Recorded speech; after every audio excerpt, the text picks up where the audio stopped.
Saat di dunia Allah berjanji kalau seseorang benar salatnya seperti yang Nabi tuntun, dia akan dijamin diberikan 5 keistimewaan yang tidak akan diberikan pada yang tidak salat, atau orang yang salat tapi salatnya tidak seperti yang diinginkan Nabi tadi. Nah, jadi Nabi itu membuat ketat fikih salat, bukan ingin membebani kita supaya rumit salatnya, bukan. Jadi persoalannya, Nabi menginginkan setiap umatnya mendapatkan 5 keistimewaan ini. Jangan sampai ada umat Nabi nggak dapetin satu di antara yang 5 ini. Ya. Dengan cepat, satu, orang yang sholatnya benar dijamin oleh Allah pasti jadi orang baik. Sifat dan sikapnya pasti baik.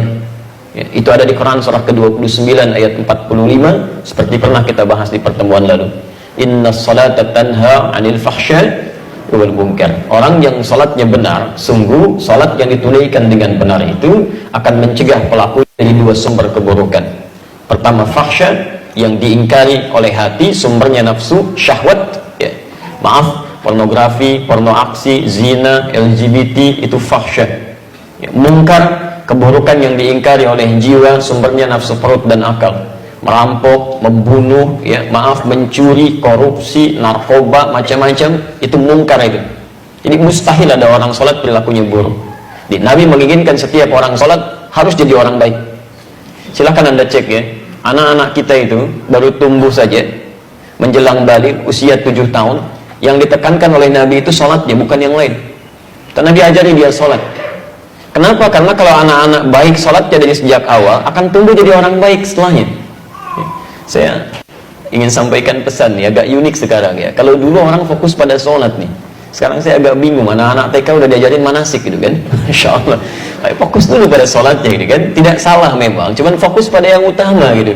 Sholat pada belum baik, masuk ke masjid langkahnya sudah salah, diajarin manasik gitu kan.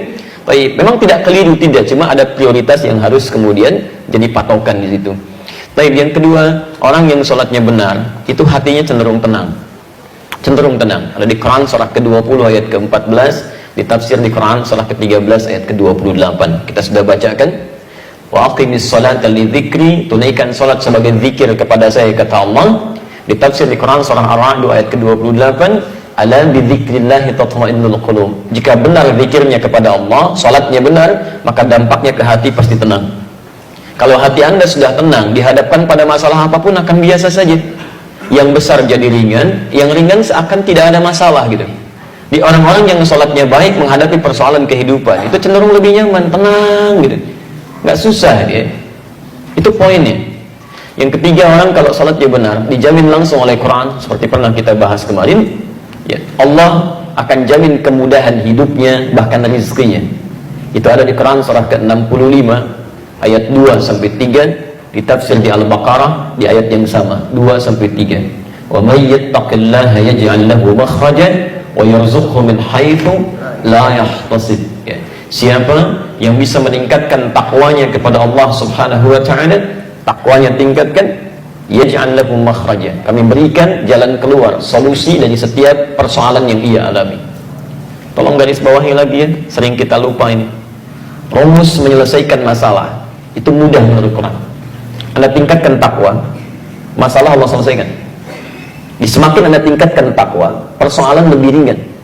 Orang-orang yang terus meningkatkan takwanya kepada Allah, maka akan diringankan kehidupannya oleh Allah. Bukan nggak punya masalah, Bu ya. Sama, dia punya masalah.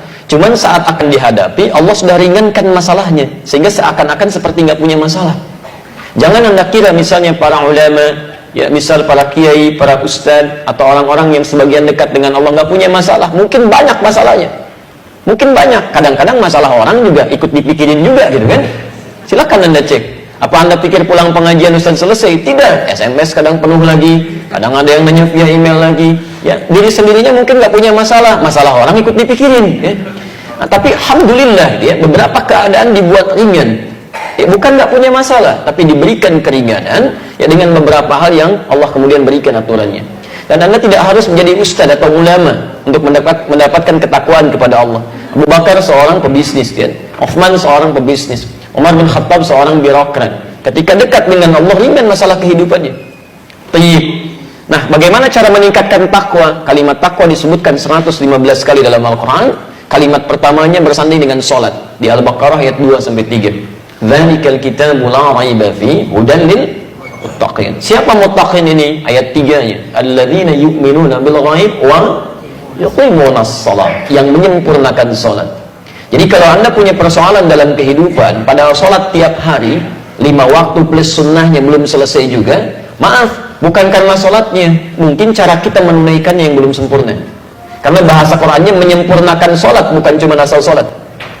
Baik, yang keempat, orang yang salatnya benar dijamin langsung oleh Al-Qur'an, setiap doa yang ia mohonkan kepada Allah itu akan disegerakan untuk dijawab.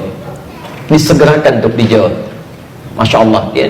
Itu sudah kita contohkan di bulan lalu. Bahkan contohnya, contoh yang sangat luar biasa, yang kata manusia nggak mungkin terjadi, kata Allah tidak ada yang mustahil. Itu contoh di Quran surah ketiga Ali Imran ayat 38 sampai 39. Posisi paling kanan sebelah atas di pojok, ya, yang sudah berumah tangga puluhan tahun, sudah sepuh, rambutnya sudah memutih, fisiknya sudah letih, istrinya maaf divonis menopause dan mandul, kata dokter nggak mungkin nih, ya, ada keturunan. Tapi apa yang terjadi? Teruskan aja ya. Antum kan sudah sholat, tenang aja deh. Urusan lampu padam nyala, urusan kita ta'lim. Jadi apa yang terjadi? Suaminya kemudian sholat, memohon kepada Allah dalam sholatnya dan dikabulkan dan punya keturunan dia. Ya. Dan yang terakhir, yang kelima, teman-teman sekalian, orang yang sholatnya benar dijamin oleh Allah Subhanahu Wa Taala hidupnya akan selalu bersanding dengan kesuksesan dan kebahagiaan apapun aktivitasnya.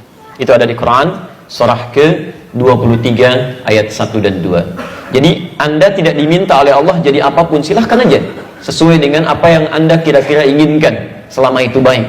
Yang penting kaidah Qurannya soleh, ya, menjaga aturan Allah, dekat dengan Allah. Quran surah ke-7 ayat 189. Anda mau jadi pembisnis, silahkan, pembisnis yang soleh. Anda jadi diplomat, silahkan, diplomat yang soleh.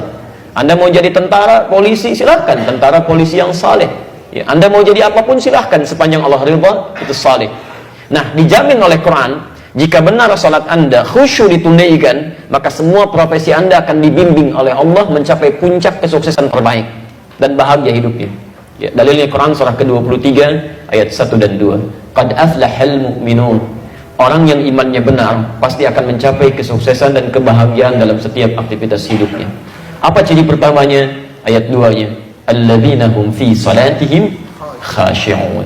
Jadi rahasia di balik perintah Nabi, ketatnya aturan Nabi terkait persoalan salat ini bukan semata persoalan fikih, tapi Nabi ingin memastikan semua umatnya, satu, baik sifat dan sikapnya, kedua, tenang dalam menjalani kehidupan, ketiga, mudah dalam mengatasi persoalan, keempat, bila cepat dikabulkan Allah, dan kelima, apapun profesi mereka bisa mencapai puncak kesuksesan yang diharapkan dan bahagia kehidupan.